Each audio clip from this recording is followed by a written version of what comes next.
Alex, what was your favorite? Because you're more of a travel backpack type person. I haven't really seen you do tons of like luggage. So, what's your favorite travel backpack these days? Yeah. So I use a Osprey. It's called a Osprey Porter 45. They make different models, but I love it. I bought it for my Thailand trip because traveling with a rolling bag is not a good idea if you're going to multiple places. If you're like going to multiple places, multiple cities, you want to pack light. Like, don't overpack. So I like this backpack because I can pack a bunch of stuff in it. Like, I can pack like a week and a half or so worth of clothes and all of my other stuff, and I can just do laundry in these places. I use like travel packing cubes. I think you were the one that told me about those. Yeah, these little Ziploc things where you just fold your clothes in there and it keeps everything nice and neat and organized and is super easy. If you do not have travel packing cubes, you are fucking up. And it's funny because I was going to ask you, do you still use the travel cube? So I Absolutely. love that. We're on the same wavelength. 100%.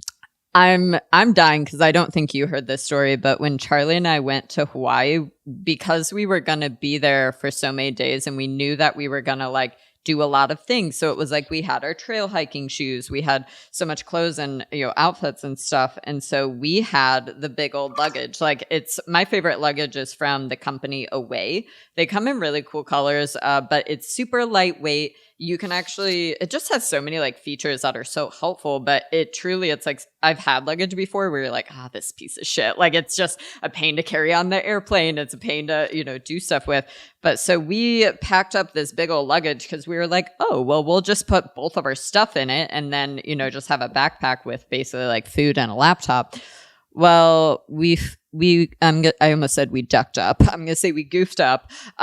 Two reasons here, because we were like, hey, we can't get into the place we're staying until 5 p.m. Why don't we like go grab lunch? We'll walk around and then we'll just, grab a lift to our place whenever we're able to get in. Well, what we quickly learned in the part of Hawaii that we went to is that you could get Lyfts and Ubers all day long if you were at the airport. You couldn't do that if you left the airport. So quite literally, we spent 2 hours trying to call an Uber, trying to call Lyft, and it would be like trying to connect with a driver. And then it would just like keep refreshing over and over. So think about that before you travel. And again, like, do the research, because it was like anybody that we talked to is like, oh yeah, like don't do that. But like, we just didn't know.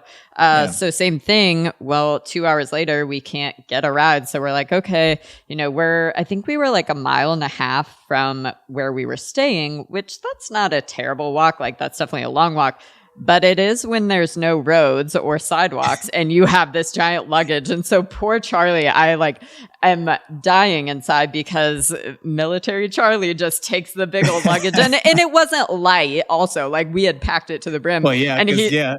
And he is carrying it like on his head and on his back. And I'm just like, oh, bless it. Which thankfully, like, God bless, one of the locals saw us and like scooped us up and was like, hey, let me like drop you off. Because I guess that's a super common thing that, like I said, like, people just don't realize is it's like, in our world, we were like, oh, that's cool that like Lyft is here. And ironically, I guess we found out the person who founded Lyft was actually lived in the same exact city where we couldn't get an Uber or Lyft, which is hilarious. But wow, they moved there. right? Like, so remote level 5,000. So yeah, like you said, a lot of times if you're catching flights and you have to take like a mini flight between cities or between countries, you're going to lose your bag at some point and you're not going to, like, you're doomed. So I think that's a huge one. But equal parts, I never used to be somebody that checked bags. But if I'm flying just like within the US, we almost always fly Southwest because you get 2 checked bags. So you will have to pay extra if you're flying and you're trying to travel with like a snowboard or skis or like snow gear. There's usually going to be same thing, surfboards. It's usually like $60 to $80 to like check that type of bag. But Southwest is great if you know that you like need to take a lot of stuff. So I love Southwest flights, although I feel like in 2023 it's a gamble of, am I going to have Wi-Fi on this flight? Yes, no, and it's been a lot of in the zeros.